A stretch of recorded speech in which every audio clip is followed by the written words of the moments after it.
Donc moi c'est Pablo, ici il y a mon collègue Paul et on est les deux animateurs, coordinateurs du développement de ce logiciel open source qui s'appelle Flop, qui s'appelait Flop EDT. Parce qu'on pensait que EDT c'était clair pour emploi du temps, mais en fait il n'y a que dans le secondaire que c'est très clair parce qu'il y a un logiciel qui a un peu le monopole, qui s'appelle EDT. Et du coup maintenant on s'appelle Flop, comme ça on assume que vraiment on a un logiciel pourri, enfin en tout cas c'est ce que dit le nom, mais en fait non il est bien. Je vais vous raconter un peu son histoire, à la fois sa genèse, à la fois ses valeurs, ses partis pris et pourquoi on pense qu'on a réussi un défi que d'autres n'ont pas réussi jusque-là. Et puis aussi l'évolution, le refactoring actuel d'une V0 qui était bricolée comme on a pu à une V1 dont on espère que ce soit un outil que tout le monde pourra utiliser et participer au développement, etc.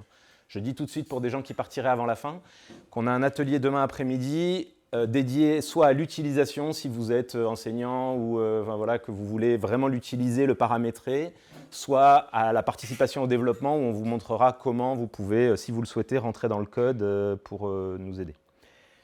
En deux mots, au départ, on a un problème qui est assez universel, qui est que des gens s'arrachent les cheveux partout, tout le temps, pour générer des emplois du temps. C'est un problème qui est relativement universel, en tout cas voilà, dans plein de milieux, notamment dans l'éducation. J'imagine que les gens qui ont fait le planning du Capitole du Libre, un peu ont dû se... Voilà, alors que c'est un petit événement et tout, mais comment je fais pour respecter les contraintes des uns des autres, pour voilà, homogénéiser tout ça. Donc c'est un problème qui existe dans l'éducation très largement, c'est un problème qui existe dans d'autres milieux, la santé notamment, le médico-social, et puis les milieux associatifs, les milieux coopératifs, bref. On s'affronte à un problème qui existe largement et qui prend du temps. Donc là, je vous montre un petit camembert qui n'est vraiment pas issu d'une étude scientifique. On a envoyé à l'ensemble des gestionnaires d'emploi du temps du réseau des IUT dans lequel on enseigne un questionnaire pour avoir des idées de quel temps ça leur prenait, qu'est-ce qu'ils utilisaient. C'était il y a 4 ans de ça. On a eu une 70 de réponses sur 300 gestionnaires. Donc bon, ça donne un petit éventail, mais voilà. Où on leur demandait combien de temps vous passez pour générer un emploi du temps. Et ils nous répondent, sur 61% d'entre eux, plusieurs jours, en tout cas plusieurs heures. Et c'est assez rare les gens qui y passent un temps raisonnable. Le pire n'est pas la génération de l'emploi du temps, il l'indique bien, mais bien la gestion après coup, soit parce que l'emploi du temps généré n'est pas parfait, soit parce qu'au fil des semaines, ah, il faut que je change de salle avec un tel, il y a machin, j'ai un problème, je suis malade, il faut refaire l'emploi du temps. Bah là, on voit que les gens à qui on a demandé consacrent en moyenne chaque semaine à la gestion des modifications 31%, un tiers, environ 1 heure, il y en a 12%, c'est plus de 2 heures par semaine. Hein. Et 25%, les seuls qui y passent quelques minutes, c'est un tiers. Donc il y a 2 tiers des gens qui y passent autour d'1 heure ou plus.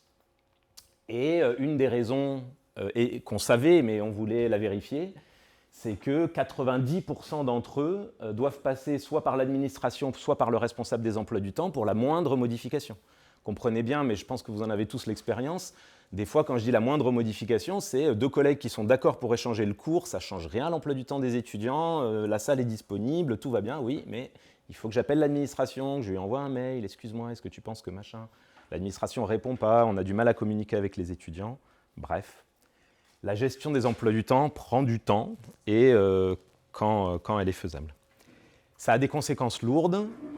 Je ne rentre pas dans les détails de ce que nous, on a vu, mais en 2 mots, quand on est arrivé, Paul et moi, à l'IUT où on enseigne, ce qu'on voyait, c'était une équipe en souffrance, et notamment un gestionnaire des emplois du temps en souffrance, parce qu'il s'arrachait les cheveux pour faire les emplois du temps. Il fallait, lui, chaque semaine, il devait les refaire. Il n'y avait pas de stabilité, donc toutes les semaines, il fallait refaire les emplois du temps. Et un jour, il m'a dit, moi, tous les matins, avant de boire le café, je gère les modifications qui m'ont été demandées la veille au soir. Quoi. Donc, et les collègues disaient « Ah, j'ose plus le contacter, je lui envoie un mail, je lui dis « Excuse-moi, je sais que je t'ai déjà dérangé cette semaine, mais j'aurais besoin que vendredi, voilà. » Et donc tout le monde était tendu, frustré, épuisé, et c'est une petite expérience dans un département d'un IUT en France. Alors on a eu une question qui pour moi était mystérieuse déjà cette année-là, c'est pourquoi il n'y a pas une solution à ce problème universel, très largement partagé, pourquoi est-ce que mon collègue s'épuisent. Pourquoi est-ce que, par exemple, les GAFAM n'ont pas déjà produit quelque chose? Là encore, toujours issu de la même étude, tous les gens qu'on a questionnés, ou presque, utilisaient un logiciel. Cell4, Index Education, donc EDT ou Hyperplanning, ADEsoft, bref, il y a tout un tas de logiciels qui existent sur le marché, qui ont tous un module de génération automatique des emplois du temps annoncé. Quand ils te le vendent, ils disent on peut faire de la génération automatique, mais 80% des gestionnaires qu'on a contactés nous ont dit on ne l'utilise pas du tout. Il y en a, je ne sais pas combien, mais à peu près 10% qui disent oui, mais je fais presque tout à la main ou je dois corriger à la main. Et en pratique, ils utilisent du placement assisté, quoi, mais ça ne fabrique pas l'emploi du temps. Ça aide à placer en s'assurant que... Donc les gens n'utilisent pas ces logiciels. Or, ils existent. Et ils existent depuis longtemps. J'ai appris qu'un certain Bill Gates, son premier projet professionnel, c'était un générateur d'emploi du temps à la fin des années 70, au début des années 80. Donc, il y a des logiciels sur le marché, mais il n'y en a aucun qui a ni acquis le monopole, ni s'est imposé comme un truc qui fonctionne bien, etc. Pourquoi? Alors, là, je ne vais pas parler d'un mythe qui est que c'est parce que c'est un problème algorithmiquement, mathématiquement difficile. Ce qui est vrai, c'est un problème NP complet pour ceux qui savent ce que ça veut dire. En gros, exponentiel en temps de calcul, voilà, c'est un problème qui fait partie du champ des problèmes informatiques difficiles à résoudre, enfin, dans un champ très particulier d'ailleurs, les problèmes NP. Mais ce n'est pas parce qu'il est difficile en théorie qu'en pratique, sur des cas comme une école d'ingénieurs, une petite université, un lycée, un collège, 90% des cas d'usage, c'est infaisable. Ça n'est pas infaisable dans ces cas-là. Il y a des conférences scientifiques qui l'ont démontré, il en existe. Voilà. C'est faisable dans des cas raisonnables. Donc pourquoi, malgré tout, ça ne marche pas? Notre hypothèse qu'on va essayer de défendre là, en vous expliquant les choix qu'on a faits, comment ça s'est mis en place, c'est qu'en fait, aucun de ces outils ne met en place, pour des raisons à mon avis idéologiques, enfin, du fait que le capitalisme n'a pas l'habitude de la coopération, aucun outil ne met en place une réelle coopération, une forme d'autogestion qui permet à chacun d'intervenir directement. Et que si on ne fait pas ça, alors c'est infaisable. Je le redis, le problème pour générer des emplois du temps satisfaisants n'est pas technique, n'est pas algorithmique à notre avis, il est surtout social, politique. Comment on accède aux informations, comment on fait en sorte que les choses soient fluides, et ça, c'est l'obstacle qu'on a, nous, proposé de franchir, et à notre avis, en partie, on a réussi le défi, c'est parce qu'on a réfléchi aux modalités d'une coopération, d'une autogestion entre les utilisateurs. Ok, donc le plan de cette présentation. Ah oui, j'ai pas dit, pour l'instant vous êtes silencieux, attentif, attentive, c'est cool. N'hésitez pas à m'interrompre, voilà, parce que je pourrais des fois vous dire, ça je vais le voir après, donc voilà, mais n'hésitez pas. Si vous avez envie, vous posez des questions, vous faites des remarques, vous lancez une discussion, on a 55 minutes, on fera avec. Donc, je vais d'abord vous parler de la version actuelle de FLOP, qui est utilisable et qui est d'ailleurs utilisée par une dizaine d'établissements essentiellement universitaires, mais il y a aussi un service de garde médicale qui l'utilise pour la gestion des gardes, des gardes d'un service d'urgence, mais c'est essentiellement universitaire. On va vous montrer donc pourquoi est-ce qu'on affirme que la coopération a permis ça, comment ça s'est mis en pratique, qu'est-ce qu'on a développé pour ça. Ensuite, on va vous parler des 2 dernières années qu'on a traversées, presque 3, non 2, de passage d'une version faite un peu de briquet de broc à une version un peu solide, et notamment qui permet un développement coopératif, qui permet que tout le monde y trouve sa place, parce qu'avant les gens ils venaient et ils disaient « Oh là là, mais comment je fais pour rentrer là-dedans ?» Et puis un peu de perspective en fin de partie. Est-ce qu'il y a des questions? Ça va? Ouais. Quand tu parles d'utilisation universitaire, est-ce que tu as essayé de donner ça à des lycées ou des collèges aussi ou... Ouais, donc c'est pour l'instant, on a fait le choix de se concentrer sur universitaire et même IUT parce que c'est notre communauté, on s'est dit que c'est ce qui aiderait à ce que ça marche vite et que peut-être on trouve des finances, on va en parler aussi parce que du coup les IUT nous financent. Mais on l'a testé dans des collèges, mais en mode test, quoi. C'est-à-dire on a récupéré des données, on a fait tourner le truc et on a produit un résultat dont des gens nous ont dit « Ah oui, c'est pas mal ». Mais après, l'usage du quotidien n'a pas été mis en place dans aucun collège ou lycée. Pour les lycées, il y aurait pour l'instant une difficulté, c'est les nouveaux non-groupes qu'il y a dans les lycées où les étudiants n'ont pas vraiment de groupe, passent d'un groupe à l'autre en permanence. Et ça, on ne l'a pas modélisé, donc il faudra un remodèle, quoi. Mais ça nous paraît tout à fait faisable, en tout cas dans des collèges et lycées de taille moyenne, quoi. Alors, la première chose pour générer un emploi du temps et que les gens soient contents de cet emploi du temps, c'est que cet emploi du temps doit être parfait. Et ça, c'est le principal obstacle. Les gens qui ont essayé d'utiliser des outils de génération automatique d'emploi du temps produisent un emploi du temps qui respecte les contraintes. Mais sauf que quand les gens voient l'emploi du temps, ils disent ah bah non, mais là tu me fais pas venir le lundi et le vendredi, là tu m'as mis un trou, là machin, là truc, attends, mais non. En plus celui-là doit être avant celui-là, ça c'est pas possible. Et donc quand tu fabriques un emploi du temps comme ça et que tu le proposes à ton équipe, les gens te font tellement de retours qu'en fait c'est plus simple de repartir de zéro, quoi. C'est vraiment beaucoup plus simple de repartir de zéro. Du coup le truc c'est qu'il faut réussir à faire en sorte que les emplois du temps soient parfaits, vraiment parfaits, qu'il n'y ait plus de problème. Sinon les gens ils râlent comme lui là. Et du coup, la première des conditions, mais qui est difficile, c'est que tout doit pouvoir être exprimé dans l'outil. Mais pour exprimer tout, il y a beaucoup de choses qui doivent être exprimées, y compris des choses qui sont inconscientes, ou en tout cas implicites, que les gens se disent bah, « ça c'est évident, j'ai pas besoin de te le dire, bien sûr que je veux pas ça ». Bah, ok, peut-être. Peut-être d'ailleurs je l'avais vraiment dans la tête moi, parce que ça fait des années que je te connais, je sais comment tu fonctionnes, et je ne l'aurais pas mis par écrit si tu me l'avais demandé, mais en fait, au fond, je le sais, donc je le respecte. Ben là, il va falloir que tout ça devienne explicite. Donc il faut que le processus pour créer l'emploi du temps et l'outil lui-même permettent de tout expliciter. Donc les dispos, les indispos, ce que je préfère, ça ou ça, le fait que je veux minimiser des demi-journées, des journées, à quel point j'accepte de faire des grosses journées, des petites journées, mais aussi des choses, là j'en ai mis deux qui sont un peu atypiques, mais qu'il faut pouvoir exprimer. Quand ce prof a cours, comme il est incompétent ou voilà, il est novice, ça arrive, ou que machin, bah, il faut qu'en parallèle, dans une salle pas trop loin, il y ait un autre collègue du même domaine qui puisse venir répondre aux questions. Donc il faut pouvoir dire ça, parce que sinon, le collègue va dire « Ah oui, mais non, mais quand lui intervient, il faut qu'il y ait un collègue. » Ok, alors tu refais l'emploi du temps. Ou quand moi j'ai un amphi, avant l'amphi, j'ai besoin de me reposer pendant au moins 30 minutes. Ok, il faut pouvoir dire, lui, avant l'amphi, il a besoin de se reposer au moins 30 minutes. Encore une fois, il ne faut pas croire que ça, c'est du pinaillage. Le problème, c'est que si tu ne prends pas en compte des choses de ce niveau de détail, bah, les gens râlent et du coup, tu reviens sur le problème de départ et donc tu laisses tomber et donc tu te dis, bon, bah, tant pis, on va tout faire à la main. Donc, la première chose pour que les emplois du temps soient parfaits, c'est que tout doit pouvoir être exprimé. Alors, ce n'est pas exactement le cas aujourd'hui. On peut presque tout, enfin, disons qu'on peut exprimer tout ce qui nous a été dit pour l'instant. Mais notre hypothèse, c'est que pour pouvoir tout exprimer, il ne faut pas une encyclopédie. En fait, il faut une centaine ou peut-être 200, là on en a 50 pour l'instant, une centaine ou 200 lignes dans ce tableau, quoi. Il n'y a pas tant de choses que ça. C'est des lignes paramétrables, hein. Au moins n minutes de pause avant tel type de cours, donc il faut pouvoir le paramétrer. Mais c'est des contraintes ou préférences de ce type-là, il n'y en a pas tant que ça dans l'humanité qui doivent pouvoir être exprimées. Donc on peut en faire un catalogue exhaustif ou quasi-exhaustif avec une communauté qui l'agrémente. Et par exemple, est-ce que tu peux exprimer qu'entre telle salle et telle salle, il faut tant de minutes de trajet ou des choses comme ça? Est-ce que tu peux exprimer aujourd'hui dans la V0 de Flop qu'entre telle salle et telle salle, il faut 30 minutes de trajet? Non. Mais par contre, je sais très bien comment on pourrait le coder. Ça fait partie des listes, les 100 ou 200 qu'on a identifiées. Celle-là en fait partie. Et donc, il suffit qu'on la code et ce n'est pas si difficile à coder. Donc, soit on le fera nous, soit dans la communauté, à un moment, quelqu'un aura besoin de cette contrainte, le codera et tout le monde y aura accès. C'est pas, voilà, mais en fait, il n'y en a pas tant que ça, quoi. Nous, pour l'instant, elle ne s'est pas posée parce que les IUT sont toujours des petits campus, donc on sait qu'il y a ce problème-là, souvent des petits campus. Bref, mais donc oui, on peut. Mais l'autre chose pour que les emplois du temps soient parfaits, c'est qu'en fait, ils ne le sont jamais.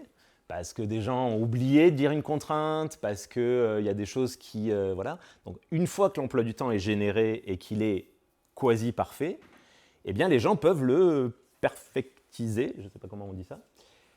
Donc, perfectionner, merci. C'est-à-dire voir que ce n'est pas parfait, se dire « Ah, ben, j'aurais pu échanger avec Bidule et machin, ça aurait quand même été mieux », appeler Bidule et échanger.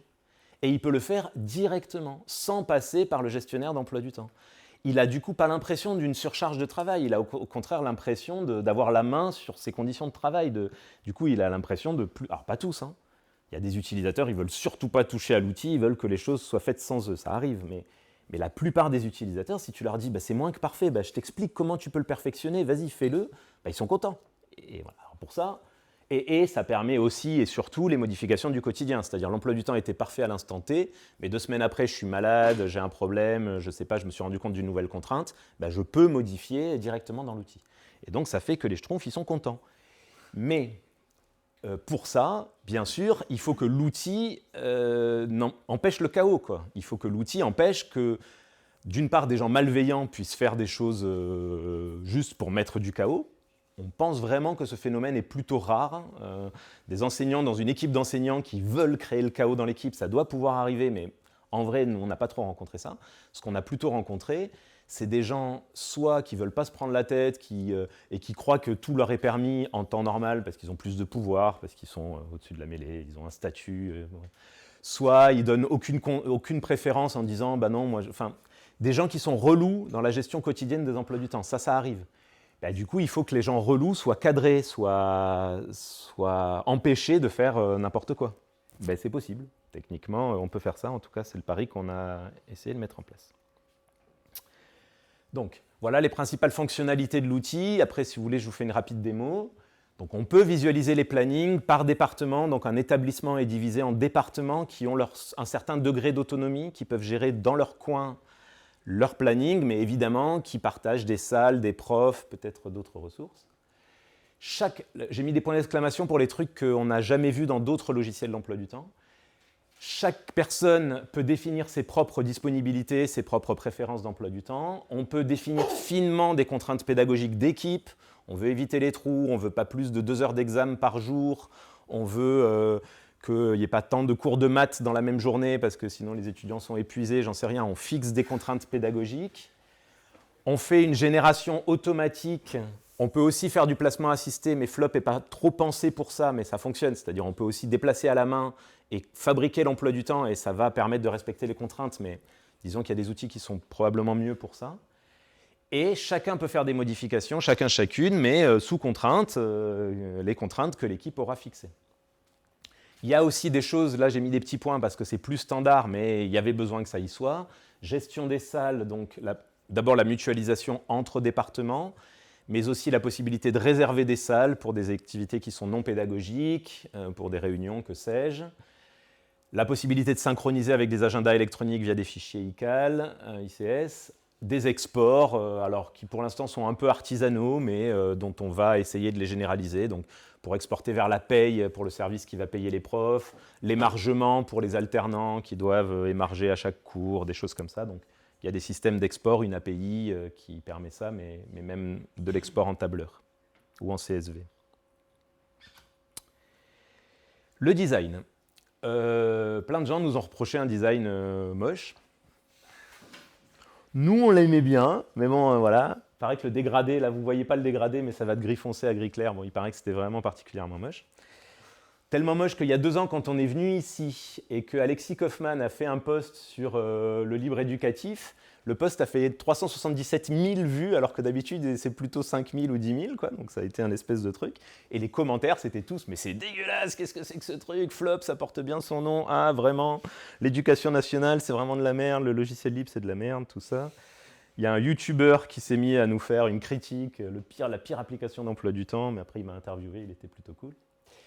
Bref, il paraît que le design n'est pas ouf.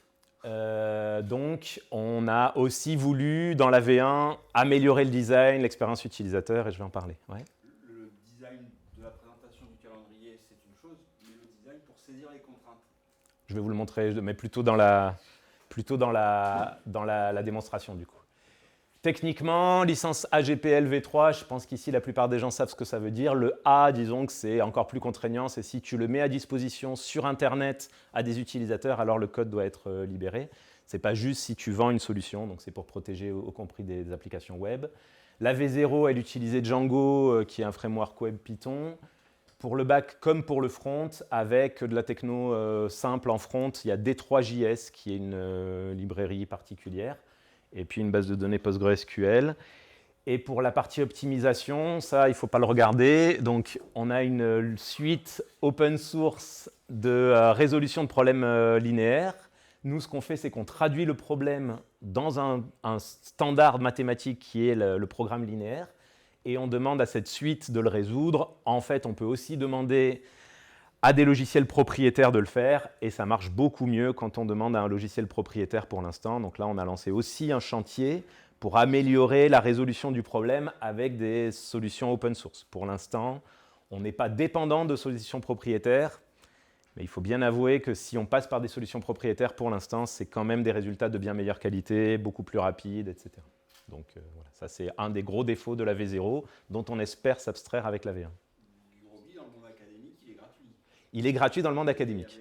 C'est ce qui fait que tous nos utilisateurs, ou presque, il y a juste une université au Maroc qui ne l'utilise pas, parce que là-bas, je ne sais pas s'ils arrivent à avoir la licence, mais tous les IUT qu'on connaît ont tendance à utiliser Gurobi. On leur dit, c'est à vous de... Je ne devrais pas dire ça dans une vidéo qui passe en ligne. La licence de Gurobi, c'est gratuit pour le monde académique dans le cadre de la recherche ou de l'enseignement. La fabrication des emplois du temps, on est quand même un peu à la frontière de la licence. C'est pas exactement... Mais pour nous, c'est un projet de recherche, il n'y a aucun doute. Nous, on l'utilise. Mais que les utilisateurs l'utilisent, j'en sais rien. Si on peut couper ça au montage, non, on ne peut pas. Voilà, peut-être une petite démo.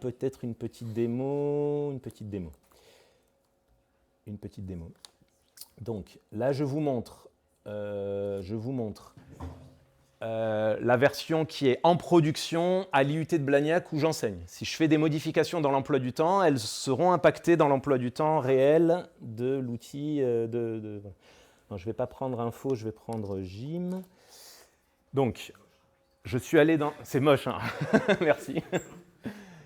Alors, il y a quand même une raison que je n'ai pas dit de pourquoi, quand même, il y a un truc là où c'est pas juste que c'est moche, c'est que c'est complètement illisible, c'est saturé d'informations. La raison de la saturation d'informations, elle se comprend quand on veut faire de la coopération. C'est évidemment un étudiant, lui, il voit plutôt ça. Ça reste moche, mais c'est moins saturé d'informations. Il prend l'habitude de lire ici quel est le cours, c'est du GE1, du Math 1, etc. Ici, l'acronyme du prof, ici, la salle où il doit aller. S'il a besoin de plus d'infos, il double-clique, il a plus d'infos. Ce truc-là est peut-être moche, mais en tout cas assez fonctionnel et relativement facile à lire. D'autant que ça s'exporte sur un agenda électronique, donc finalement, ça va. Mais quand on veut modifier son emploi du temps, le problème, c'est que si on veut modifier son emploi du temps, on veut, j'en sais rien moi, ce cours de lundi, en fait, je ne peux plus l'assurer, il faut que je le mette ailleurs. J'ai tout intérêt à pouvoir voir avec qui je peux l'échanger. Tiens, je peux l'échanger avec Théa. Ok, du coup, j'ai besoin de voir les cours de Théa.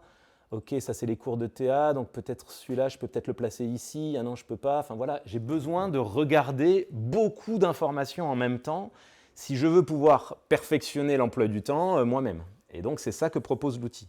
Donc, disons qu'il a dans sa V0 deux vues. Il a une vue simple pour un groupe, je veux voir mon emploi du temps. Une vue complexe, alors qu'on peut limiter, parce qu'on peut se demander juste au sein d'une promo, ça c'est les génie industriel maintenance première année ou deuxième année, je peux vouloir limiter, mais disons que j'ai une vue complexe où je vois plein d'infos d'un coup. Et ça nécessite quand même un peu d'accepter que certaines vues soient un peu illisibles, pas moche, hein, mais un peu illisibles, parce que beaucoup d'informations. Donc, je vous ai montré qu'on pouvait voir l'emploi du temps, filtrer par salle aussi. Je veux voir les salles qui sont utilisées à tel ou tel moment, c'est en surbrillance que ça apparaît. Je peux, par module, c'est pareil. Et je peux changer l'emploi du temps, simplement, voilà, si j'essaye de faire ça, ici. Alors, moi, il se trouve que je suis super utilisateur. Des privilèges vous ont été accordés. Vous en profitez pour outrepasser la contrainte suivante. Le groupe 2 avait déjà cours. Vous êtes en train de mettre 2 cours en même temps au même groupe. Est-ce que vous voulez quand même confirmer? Si je confirme, ça va le faire, mais c'est parce que je suis un des 3 super utilisateurs qui peuvent faire n'importe quoi et on me fait confiance. Mais quelqu'un d'autre, ça lui dirait, désolé, ça tu peux pas le faire parce que le groupe ne peut avoir qu'un cours. Pareil pour les salles, pareil pour les profs. Si le prof n'est pas dispo, tu ne peux pas le modifier. Maintenant, si tu fais une modif qui est faisable, mais qui concerne un autre prof, là j'ai modifié PVR, je ne sais même pas qui c'est, je valide. Alors ça me demande, vous allez dire c'est peut-être pas assez, on va voir, ça demande est-ce que vous avez contacté PVR pour lui demander qu'il était bien d'accord pour faire ça. Alors je peux dire non, si je dis non, la modification n'est pas acceptée. Je peux dire oui, si je dis oui, la modification est acceptée et elle sera enregistrée en base de données. Maintenant, évidemment, si je n'ai pas contacté PVR, PVR va se plaindre, probablement. Je ne comprends pas, mon emploi du temps a été changé, personne ne m'a contacté, ce n'était pas le deal. Moi, je peux aller voir dans la liste des modifications, il y a des logs, quoi, et dire je ne sais pas qui a fait ça, c'est moi. Enfin, donc c'est arrivé une fois, un collègue qui avait l'habitude de faire n'importe quoi, s'est autorisé à modifier l'emploi du temps de plusieurs personnes sans leur demander. Et puis je lui dis, mais pourquoi tu as fait ça? Je me suis dit que ça irait. Je dis, non. Tu leur demandes, sinon je t'enlève les droits. Et du coup, tu ne pourras plus jamais le faire. Donc tu le feras peut-être une fois, mais ça sera la dernière. Donc ça demande une gestion des permissions. Alors, dans la V0, en fait, la gestion est très binaire. Soit tu peux tout faire, soit tu peux rien faire. Dans la V1, on a une gestion fine des permissions. Chaque action, est-ce que je peux modifier le futur proche, est-ce que je peux modifier que les gens de mon équipe, de mon groupe, enfin voilà, on peut avoir une gestion fine. L'autre chose que je peux faire, c'est déclarer des préférences. Donc là, pour l'instant, l'interface, elle est un peu comme ça. Elle pourrait être améliorée. Donc je peux dire, ça, c'est ma semaine type. Je suis dispo que le jeudi et le vendredi. Le lundi, je ne suis pas du tout dispo, je mets un sens interdit. Le mardi et le mercredi, ça ne m'arrange pas, mais surtout l'après-midi, ça ne m'arrange pas. Et alors, bon, un peu moins si c'est en début d'après-midi. Voilà, donc un truc binaire, hein. Je ne suis pas disponible, je suis disponible, ça c'est binaire. Non, oui. Et puis, au sein du oui, j'ai des préférences. Dans la V0, je peux aussi facilement déclarer le minimum d'heures que je veux faire dans la journée. Je n'ai pas envie de venir pour 1 heure ou pour 2 heures ou pour 3 heures. Le maximum, moi, au-delà de 8 heures, j'en chie, ça ne va pas. L'idéal va me permettre de minimiser les journées de présence. Si j'ai 12 heures à faire et que je dis que dans l'idéal, j'aimerais en faire 5 par jour, ça va me le placer sur 3 jours. Si par contre je dis que dans l'idéal, j'aimerais en faire 6 par jour, si j'ai 12 heures, ça va essayer de me le placer sur 2 jours. Donc ça, c'est à moi de définir. Ça, dans la V0, c'est les seules contraintes et préférences que chaque utilisateur peut déclarer. C'est déjà quelque chose, mais ce n'est pas assez par rapport à la V1. Je précise que là, j'ai déclaré ma semaine type, mais une fois que j'ai déclaré ma semaine type, je peux déclarer une semaine particulière. La semaine qui va du 17 novembre au 21 novembre diffère de ma semaine type, parce que là, au contraire, je suis dispo le lundi, et c'est le vendredi que je ne suis pas dispo. Donc, je déclare une semaine type qui va s'appliquer par défaut, si je n'ai rien dit de spécifique. Et si par contre je dis des choses spécifiques, c'est les choses spécifiques qui vont s'appliquer dans toute génération et modification. Ensuite vient la question qui m'a été posée de comment définir des contraintes fines. Bon, là, pour l'instant, dans la V0, ça n'est dédié qu'à des administrateurs, administratrices, qui du coup doivent être un peu formés à ça, un petit peu. Mais c'est une formation qui n'est pas très compliquée à notre avis. Parce que l'idée, c'est d'avoir un catalogue explicite. Alors, pour l'instant, on ne l'a pas trop documenté, mais qui dit, par exemple, éviter les heures de début considérées. Je veux éviter certaines heures de début. Donc, je veux... Ah oui, celle-là, évidemment, l'effet démo. Je vais en prendre une autre. Désolé. Il y en a certaines... Bon, non, je vais pas la fuir. Vous travaillez avec un cabinet d'UX design? Maintenant, oui, mais pour la V1. Alors, pas un cabinet, mais on bosse avec des designers. Mais là, il faut comprendre que ce qu'on a fait, nous, au départ, ça a été en 6 mois de coder un outil qui marche, en 5 ans de venir rajouter plein de trucs sur un outil qui marchait pour qu'il soit de mieux en mieux, de mieux en mieux, de mieux en mieux.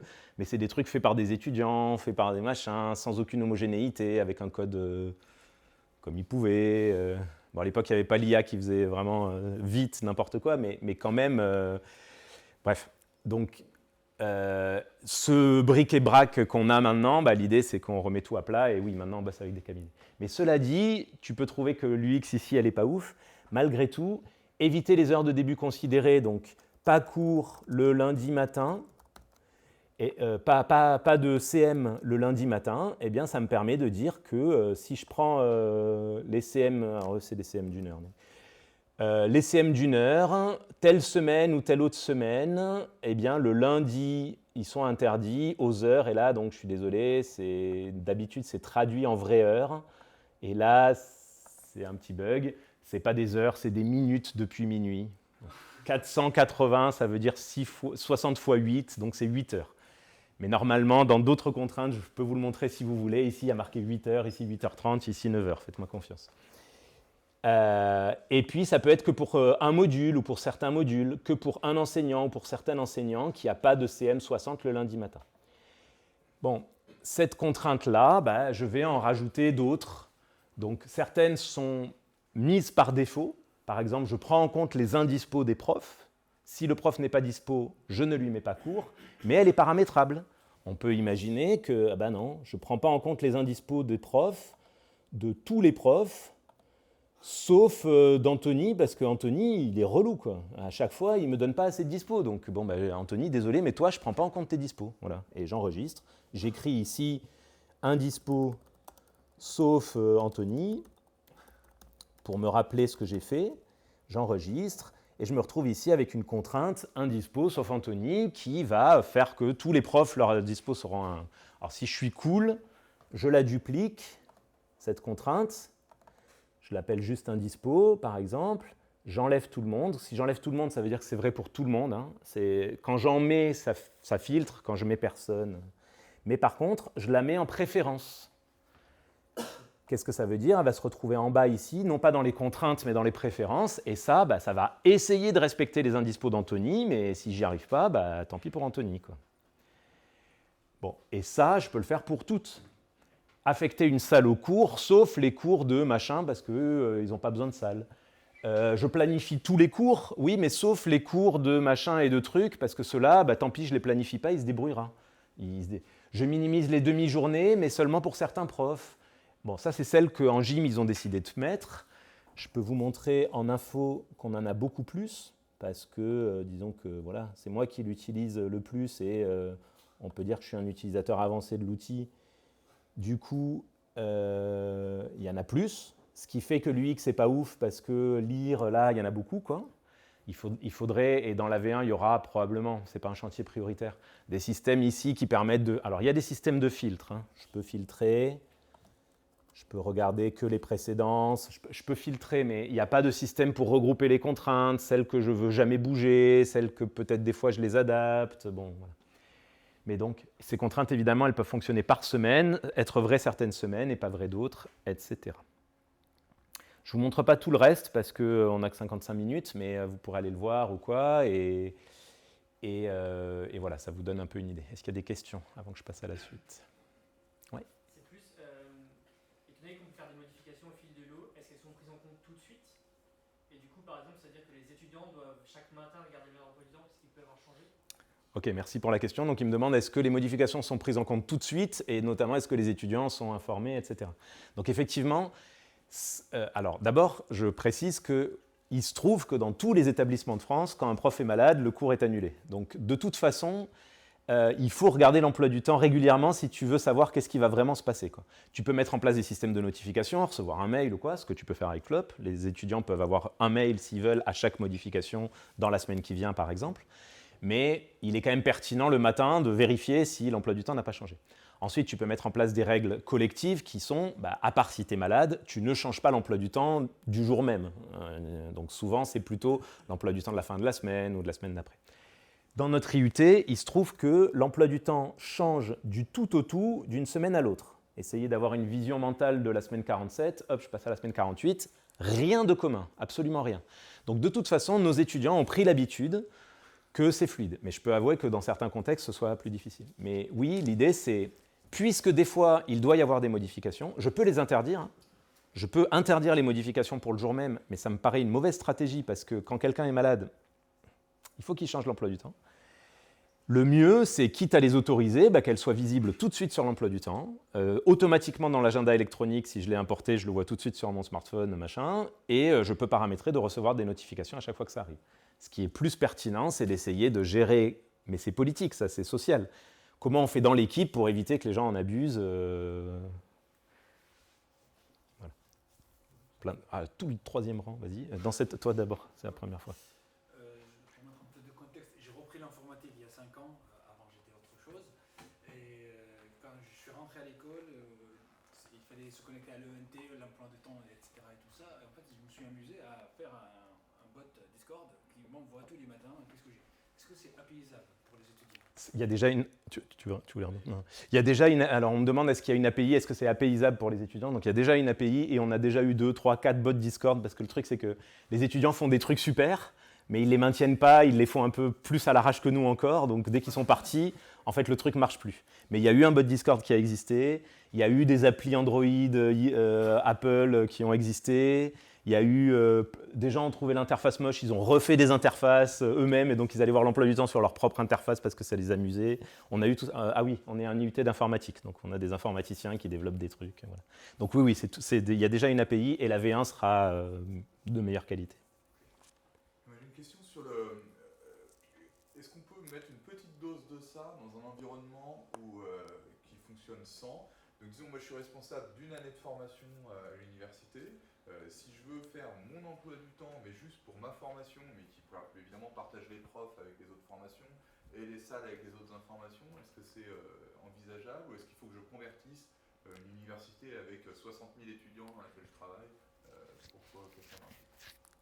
Ok, donc la question pour la caméra, c'est est-ce qu'on peut mettre un peu de flop dans une université qui utilise un autre logiciel, donc juste un département ou juste une année ou quoi? Alors, oui, puisque des gens le font. Non, parce que vraiment c'est horrible quand les gens essayent de le faire, parce qu'en fait le problème c'est que les logiciels qu'ils utilisent, Cellcat, ADEsoft, etc., étant propriétaires avec une API non documentée, l'interfaçage est compliqué, donc on passe notre temps à gérer des problèmes, non pas au niveau de flop, mais au niveau de l'interaction avec le reste. Donc ceux qui ont le mieux réussi, c'est à Vesoul, l'IUT de Vesoul. Eux, ils ont réussi à faire on l'a codé ensemble, hein, c'est l'avantage d'un logiciel open source. On a codé ensemble un truc qui, toutes les nuits, récupère les indispos de salle et de prof sur l'autre logiciel pour que Flop soit au courant toutes les nuits de la réalité de la base commune et toutes les soirs produit un récapitulatif des modifications qui ont été faites dans la journée. Et la personne à la main va saisir les modifications dans l'autre outil et si elle n'arrive pas à les saisir parce qu'il s'est passé quelque chose dans l'entretemps, eh ben, elle trouve une solution. Mais du coup, tous les soirs, elle doit répercuter, et toutes les nuits, elle a un truc automatique. Et franchement, c'est pas ouf, quoi. Donc oui, il te faut faire l'apôtre et que toute ta fac passe à Flop. Ouais, je pense en pratique, ce serait plutôt Flop d'un côté et rien de l'autre. Enfin, des tableaux Excel et des La question, c'est comment tu fais pour savoir si tu peux changer de salle ou pas, si tu peux changer le cours d'un prof ou pas. Si l'information n'existe pas, c'est vrai que c'est un peu difficile. Donc l'intérêt de Flop, c'est que les informations sont toutes là, y compris celles des autres départements, hein. Quand je change une salle, si un autre département l'utilise, je n'y ai pas accès, etc., quoi. Donc oui, ça c'est une question difficile. Et plutôt, l'objectif, c'est que toute une institution, ou presque, passe à Flop. Et les préférences, elles sont datées et on sait par qui. Et est-ce qu'on a la trace de quelles modifications elles ont faites dans l'emploi du temps? Merci. Donc la question, c'est est-ce qu'on a une trace des modifications des contraintes et de l'impact sur l'emploi du temps? Alors, les contraintes, quand elles sont modifiées, pour l'instant, elles n'ont aucun impact sur l'emploi du temps. Elles ont aucun impact sur les emplois du temps qui seront futurement générés. Elles ne viennent pas modifier l'emploi du temps. Si là, je mets une contrainte sur la semaine 48, puisqu'elle est générée, ça va avoir aucun impact. Donc, si pour l'instant la semaine 48 ne respecte pas cette contrainte, voilà. Mais je peux relancer la génération de la semaine 48 pour qu'elle respecte maintenant. Dans la V1, il y aura des outils qui permettront de checker que la semaine 48 satisfait bien toutes les contraintes ou non. Et tout sera logué, et même il y a du undo redo, on peut revenir en arrière sur chacune des modifications dans la V1. Pour la V0, ce n'est pas le cas. La seule chose qui est tracée, c'est les modifications d'emploi du temps. Mais pas les modifications des dispos des collègues, les contraintes, tout ça, c'est pas tracé. Voilà. Mais on va s'améliorer. Est-ce qu'on peut mettre des contraintes par groupe classe? On peut mettre des contraintes par groupe classe, par module, par groupe classe module. Le groupe 1 en maths, il a cette contrainte, alors que le groupe 2, il a cette autre contrainte. Pas de problème. S'il y a d'autres questions qui arrivent, vous pourrez les poser. 12h12, j'ai jusqu'à 55, hein, c'est ça? Enfin, vous pouvez les poser maintenant d'ailleurs. Je dis vous pourrez, mais oui. Hein? 25, donc 13 minutes, merci. Donc on va avancer, mais vas-y, non, ça va. Vous inquiétez pas, la fin est moins... À quel point vous êtes satisfait de l'API et du modèle de données que vous utilisez dans le logiciel? Savoir si c'est stable, si on peut greffer des trucs dessus, à tire-larigot, tout va bien, ça mange tout. On a à peu près tout changé entre la V0 et la V1. Je te dirais que dans la V0, on n'était pas très satisfait. Dans la V1, on a l'impression que c'est beaucoup mieux structuré et que c'est beaucoup plus maintenable que la V1. La question, c'est à quel point on était content, je le dis pour la caméra et peut-être les gens du fond, à quel point on est content de l'API, et la V0 pas ouf, mais la V1 oui, et notamment elle est testée, ce qui n'était pas le cas de la V0, donc voilà. Et le modèle de données, on a quelques questions toujours, quoi. La gestion du temps, c'est toujours compliqué sur le modèle de données, les changements d'heure par exemple. Est-ce qu'il faut qu'on passe notre vie à réfléchir à qu'est-ce qui se passe entre 3h et 4h du matin 2 fois par an? Ou est-ce qu'on doit faire un truc de briquet de broc pour gérer ces cas particuliers? Bon, il y a des choses comme ça. Mais... Pas faire l'objet de publication. Sur le modèle de données?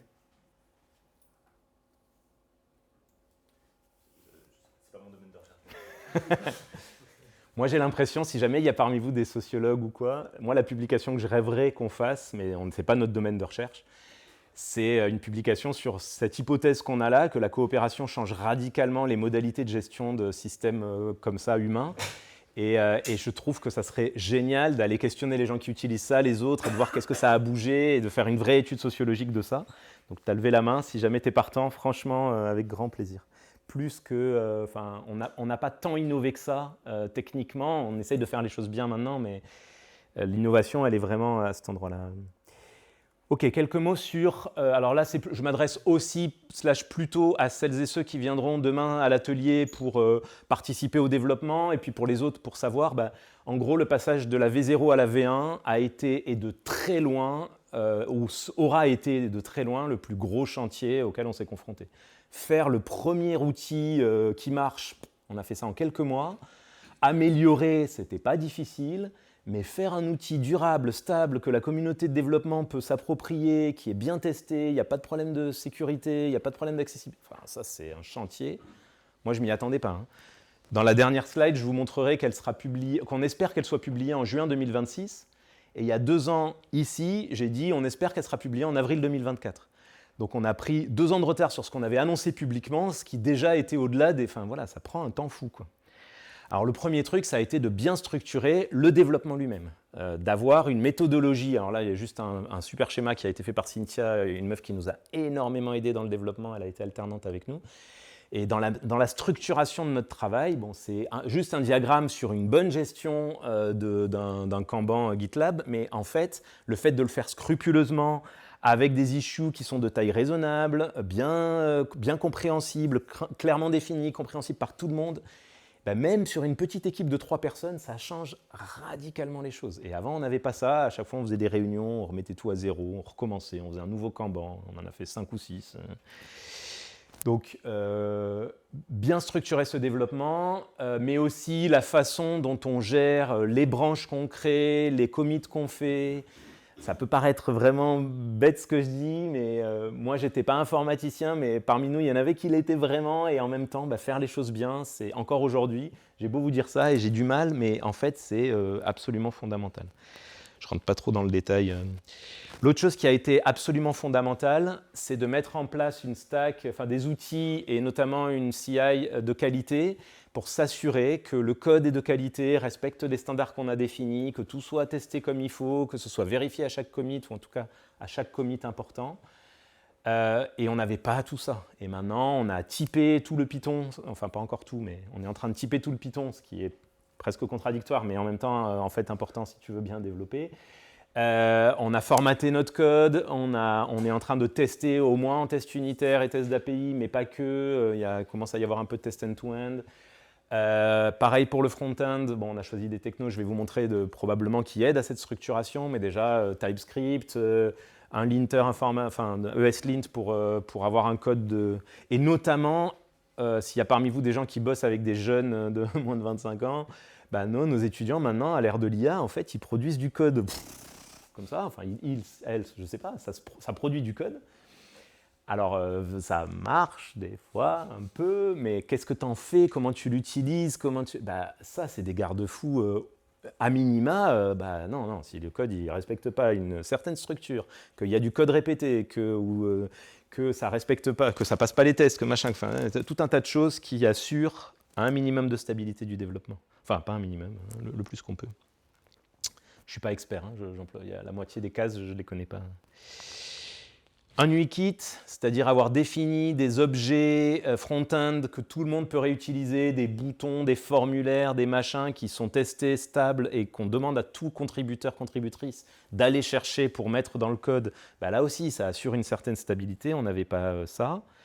Et puis un déploiement facilité, notamment pour le dev. Avant, si tu voulais participer au développement, fallait déjà paramétrer ta machine, environnement virtuel Python, faire les trucs, les machins. Là, tu peux faire ça, il y a des paquets Debian, des machins, mais tu peux aussi, ça c'est Dev Container, c'est dans VS Code par exemple, avoir ton environnement de développement en 2 clics, avec tous les trucs qui peuvent se lancer, le front, le back, la doc, etc. Je continue. Un nouveau design. On a choisi un chien. On l'annonce pour la première fois. C'est un patou. A priori, ça va être notre logo. On n'est pas complètement 100% sûr du logo final. Il aura peut-être un peu plus d'ombre et tout, mais ça va être un patou. Je pourrais vous raconter pourquoi, mais essentiellement parce qu'on aime le patou. Est-ce que c'est plus joli? Je ne sais pas. C'est plus propre peut-être. Par contre, l'UX a été beaucoup retravaillé pour être de meilleure qualité. Je ne rentre pas dans les détails là-dessus. Django va être toujours utilisé, mais plutôt pensé comme un web service, comme quelque chose qui fait du back et qui est capable de fournir de la donnée via une API REST. Mais c'est Vue.js qui va gérer toute la partie affichage et qu'est-ce que je fais de ces données dans le front. La publication est prévue en mai 2026. Bon, je ne sais pas quand exactement, mais en tout cas l'année prochaine, Inch'Allah. Donc, plus fluide dans l'utilisation, des nouvelles interfaces, dont une qui manquait beaucoup, qui était de la possibilité de voir à l'année ce qui allait se produire, comment ça allait se faire, donc une planification à l'année de tous les cours. On n'avait pas vraiment ça, on passait par des tableurs, c'était vraiment insatisfaisant. On manquait de vue multi-départements aussi, on avait trop compartimenté les choses. Or, un prof pouvait vouloir voir plusieurs départements en même temps, ou au moins son emploi du temps dans plusieurs départements. Une grosse avancée dont on ne sait pas trop quoi faire, c'est 5 minutes. Okay, une gestion fine des permissions. Je dis on ne sait pas trop quoi en faire parce que la plupart des utilisateurs nous disent « Ah, moi, la génération automatique, génial, mais par contre, je vais donner aucun droit à personne pour faire quoi que ce soit. » Et tu dis bah, « En fait, l'outil marche parce que tu vas donner des droits aux gens de définir leurs propres préférences et de modifier, sinon ça ne marchera pas. Ah oui, mais moi, si je leur donne des droits, ça va être le chaos. » Non, ça ne va pas être le chaos, ça va marcher, tout ça. Donc on a un peu peur qu'en mettant une gestion fine des permissions, en fait, les gens se disent « Ah bah ok, bah, du coup, je vais enlever la plupart des permissions et je vais leur laisser vraiment le strict minimum. » Donc on réfléchit à des modalités pour inciter les utilisateurs à essayer une expérience autogestionnaire.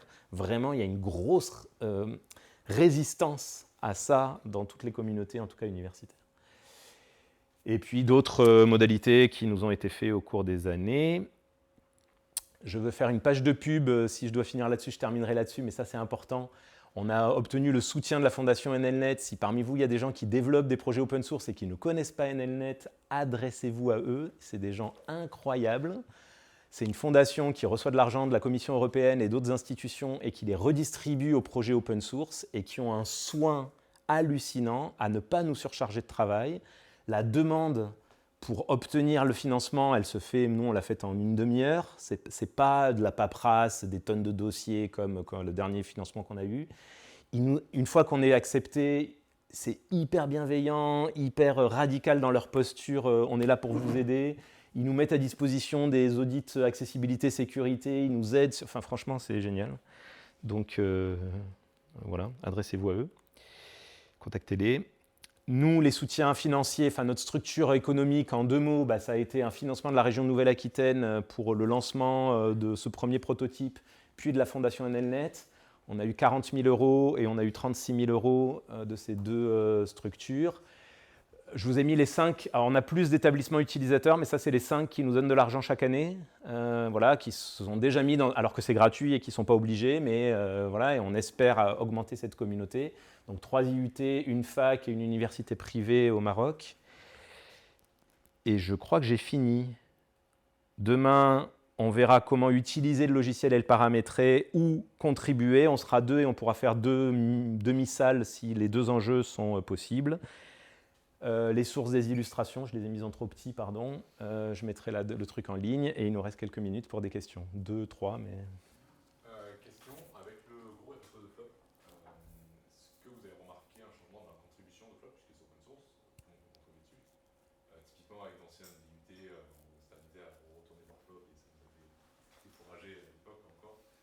Donc est-ce que, avec le refacto et peut-être des choses beaucoup plus cadrées, vous avez remarqué des gens qui s'intéressent à la contribution, qui sont moins découragés par cette code base qui était assez monstrueuse? Pas pour l'instant, parce qu'on n'a pas fini. Pour l'instant, les gens qui essayent de contribuer sont plutôt des gens qui, soit parce qu'ils sont utilisateurs, utilisatrices dans leurs IUT, dans des profs quoi, plutôt, soit parce qu'ils sont très intéressés par la communauté open source, ils en ont entendu parler, ils se sont retrouvés sur notre... on a un Framateam, un Mattermost, quoi, un espace... voilà. Et de temps en temps, ils reviennent en disant « Ah là, j'ai du temps, voilà ». Mais en fait, pour l'instant, des contributions un peu spontanées... Ouais, comme on était encore en pleine refacto,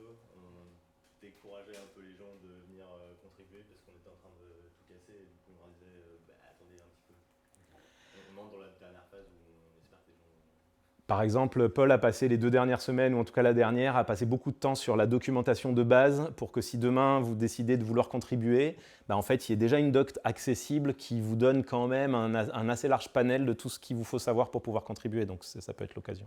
Et je ne vous avais pas reconnu.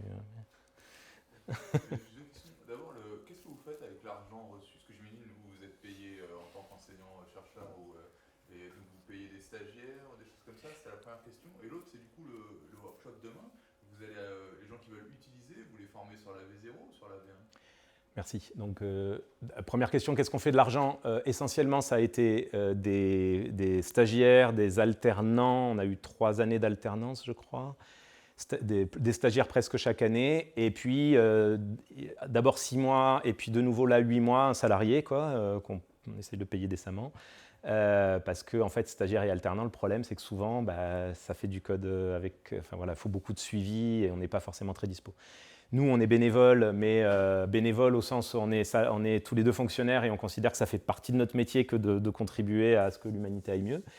Dernière question. Du coup, voilà, l'argent n'est pas pour ça, mais oui. Et un peu, on a un serveur de test avec un peu de puissance. Enfin, on a des frais un peu comme ça, quoi. Mais c'est essentiellement du salaire, alternance et salaire. Demain, c'était quoi la question? Ah oui, demain, ça sera la V0, oui. Ça sera la V0, mais qui permet quand même de réfléchir. Pour ceux qui veulent l'utiliser, la première marche qui est difficile, c'est de se demander c'est quoi ma réalité, combien j'ai de profs, de salles, de groupes, c'est quoi les trucs des groupes, etc. Ça, pour l'instant, vous pourrez le rentrer que dans des tableurs, mais en fait, c'est un pré-mâchage très important à la fois pour l'utilisation de la V0 que pour l'utilisation de la V1, parce que c'est quand même 90% des informations de base dont j'ai besoin pour essayer de faire tourner un emploi du temps. Donc ça permettra de le déployer et puis de commencer à tester, et peut-être même de générer un premier emploi du temps et de voir l'allure que ça a. En 2 heures, ça paraît un peu trop gros, mais on pourrait presque aller jusque-là. Alors, ça sera la dernière question, ça va? Ouais. Est-ce que vous avez pensé à introduire l'IA, les LLM, pour, par exemple, analyse de code et de contributeurs qui vont venir, par exemple? Ok. Donc, la question sur l'IA, et est-ce qu'on a pensé à utiliser l'IA pour analyser notre code et tout? Donc 2 choses. La semaine dernière, j'ai vu que Cellcat, qui est un de nos principaux concurrents, a annoncé révolution dans la génération de l'emploi du temps. Les IA génératives vont révolutionner le truc. Ils font des conférences partout. Donc ils disent que les LLM ont révolutionné. Bon, voilà. Ça semble tout révolutionner, ce truc. Nous, plutôt, on est dans un état d'esprit, une philosophie, une posture politique, je ne sais pas comment dire, de résistance au LLM. Et plutôt, on a l'impression que ça génère... Alors, des fois, ça permet d'aller vite, il n'y a aucun doute. Mais que ça génère plutôt des trucs qu'on n'aime pas, à la fois politiquement, mais à la fois techniquement, du code chaotique. Enfin, donc plutôt, non, on ne va pas, nous, s'aventurer dans ce domaine-là, parce que plutôt on réfléchit à quelle résistance on peut mettre en place face à un truc qui est quand même un rouleau compresseur difficile à résister. Voilà. Donc non, plutôt pas. À discuter, mais ce n'était pas le thème de cette conférence. Merci beaucoup, et peut-être à demain si des gens veulent venir. Merci beaucoup.